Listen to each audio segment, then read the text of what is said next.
ఇచ్చేది గోళీలు తారు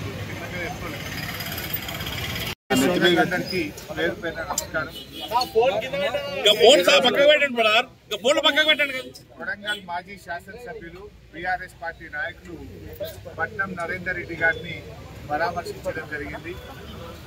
మీ అందరికీ తెలుసు, పట్నం నరేందర్ రెడ్డి గారిది అక్రమ అరెస్టు. ఆయనకు సంబంధం లేకుండా ఇవాళ కేవలం రేవంత్ రెడ్డి గారు పగ ప్రతీకారంతో ఆయన రాజకీయ ప్రత్యర్థి అయినటువంటి పట్నం నరేందర్ రెడ్డి గారిని కుట్రపూరితంగా అరెస్ట్ చేయడం జరిగింది. ఇలా వాస్తవంగా చెప్పాలంటే ప్రజాపాలన మీద ప్రజల తిరుగుబాటు ప్రారంభమైంది. ఆ తిరుగుబాటు కొడంగల్ నియోజకవర్గం నుంచే ప్రారంభమైంది.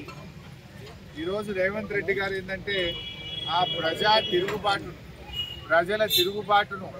ఆయన ప్రతిపక్షాల కుట్రగా చిత్రీకరించేటువంటి ప్రయత్నం చేయడం, ఇది ఈ రాష్ట్ర ప్రభుత్వం యొక్క దిగజారుడుతనానికి నిదర్శనంగా చెప్పుకోవచ్చు. వాస్తవానికి రఘుచర్లలో జరిగిందేంది, మా భూములు మాకు కావాలి, మా భూములు ఫార్మా కంపెనీలకు ఇవ్వమని ఆ ప్రాంత ప్రజలందరూ కూడా గత కొన్ని నెలలుగా పోరాటం చేస్తూ ఉన్నారు.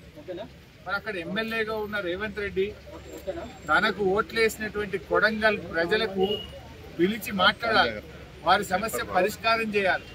కానీ పోలీసుల చేత, గుండాల చేత, రాజకీయ నాయకుల చేత వాళ్ళని బెదిరించేటువంటి ప్రయత్నానికి రేవంత్ రెడ్డి గారు పాల్పడతా ఉంటారు. నీకు ఓటేస్తే ఏదో మేలు జరుగుతుంది, మేమంతా బాగుపడతాము, 15,000 రూపాయల రైతు భరోసా వస్తుంది, 2,500 మహాలక్ష్మి వస్తుంది, 4,000 పెన్షన్ వస్తుంది అని మేము బాగుపడతామని నీకు ఓట్లేస్తే, నీకు ఓట్లేసిన పాపానికి ఆ లఘుచర్ల గ్రామ ప్రజల మీద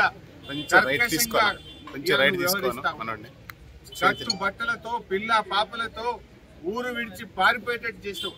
అంటే నీకు ఓట్లేసి గెలిపిస్తే నువ్వు వాళ్ళకి ఇచ్చిన బహుమానం అయింది, వాళ్ళ భూములు గుంజుకోవడమే, కుట్రపూరితంగా చేయడమే నువ్వు ప్రజలకు చేసే సేవనా అని చెప్పి మేము అడుగుతా ఉన్నాం.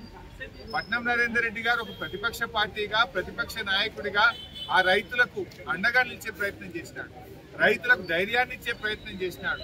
ఆయనకు ఏ సంబంధం లేదు. కాంగ్రెస్ పార్టీ నాయకులు మాట్లాడుతున్నారు, ఈ సంఘటన జరిగిన రోజు 80 సార్లు ఈయనకు ఫోన్ వచ్చిందని చెప్పి లీకులు రాయించుడు, అబద్ధాలు మాట్లాడు, కాంగ్రెస్ నాయకులు ప్రెస్ మీట్ పెట్టు. పోలీస్ రిమాండ్ రిపోర్ట్ లో ఒకే ఒక్కసారి ఫోన్ వచ్చింది, ఒకే ఒక్కసారి ఆ రోజు ఫోన్ వచ్చిందని చెప్పి పోలీస్ రిపోర్ట్ లో ఉంటుంది.